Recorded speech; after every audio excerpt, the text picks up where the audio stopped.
रुक्मिणी को बहुत ही अचंभा हुआ, रुक्मिणी को मेहमान कैसा अजीब आ गया है, मेहमान कैसा अजीब आ गया है।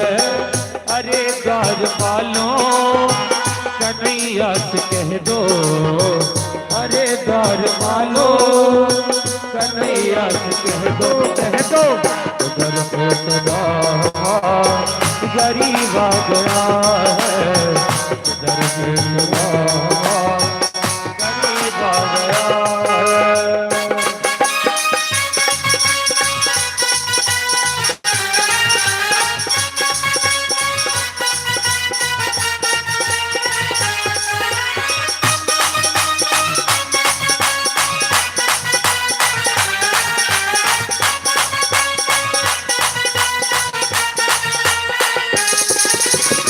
बराबर में अपने अपने सुदामा बिठाए बिठाए, हरन आंसुओं से श्याम ने धुलाए हो, हरन आंसुओं से श्याम ने धुलाए। बराबर में अपने सुदामा बैठाए, चरण आंसुओं से श्याम ने धुलाए हो, बराबर में अपने सुदामा बैठाए, हरन आंसुओं से श्याम ने धुलाए हो, हरन आंसुओं से प्रभु ने धुलाए। न घबराओ प्यारे जरा तुम सुदामा, न घबराओ प्यारे जरा तुम सुदामा, सुदामा खुशी का समा मेरे करीब आ गया है, खुशी का समा मेरे करीब आ गया है।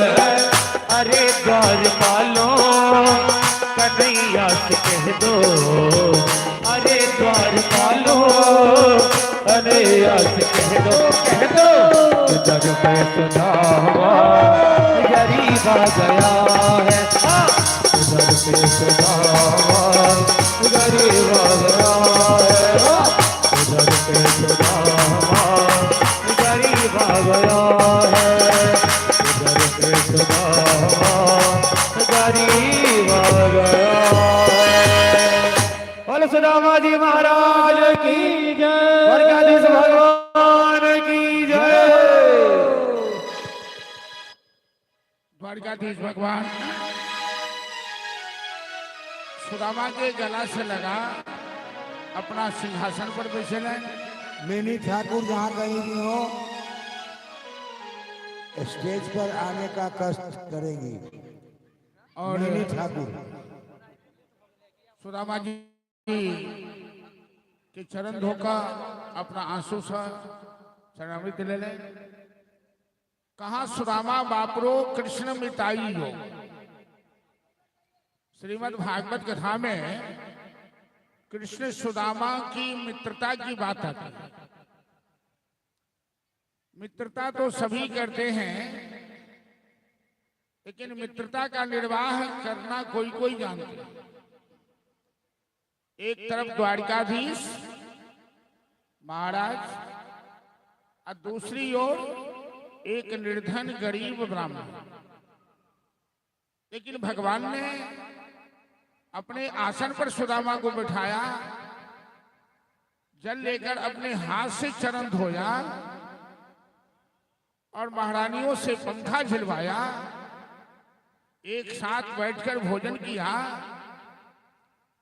और महारानियों ने पूछा कि प्रभु, इस गरीब निर्धन ब्राह्मण का आप इतना सम्मान क्यों कर रहे हैं?